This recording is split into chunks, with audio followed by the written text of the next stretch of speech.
Food is delicious, not to mention kind of important. But food also goes bad, so humans have invented many ways to preserve it to eat later or far from where it was harvested. Unfortunately, some of these methods require unhealthy chemicals or degrade the food's nutritional value. Luckily, freezing can preserve food with most of its nutrients, well, frozen in place.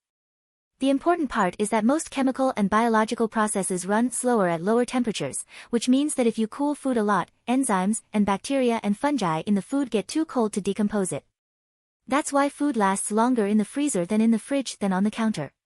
Freezing, however, wasn't always an easy task, especially before fridges were invented. It's not that freezing food is a new idea. I mean, people who live in cold places have done it by default for thousands of years, but things got messy when we started creating artificial winter to freeze food in warmer climates. Early freezers were basically rooms full of salty ice, which, while they could freeze food, took many hours or even days. A slow freeze gives fluid within cells the time to stack up into big crystals. Since water expands when it freezes, the sharp edges of these crystals poke holes through the walls of the cells, and when the food thaws, the fluid leaks out.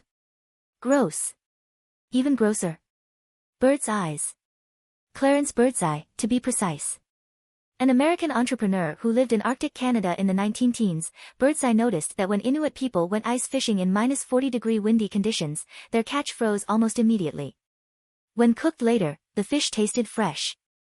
Birdseye realized that the Arctic frozen foods were tasty because they froze quickly and formed smaller ice crystals that didn't damage the cells.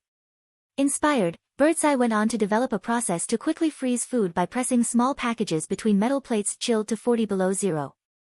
Combined with clever marketing, this allowed Birdseye to bring Arctic winter to the rest of the world and to almost single-handedly jumpstart the modern market for frozen foods. You probably even have your own freezer, a marvelous device cold enough to quick freeze almost any food you put in it. In other words, the North Pole, in your kitchen.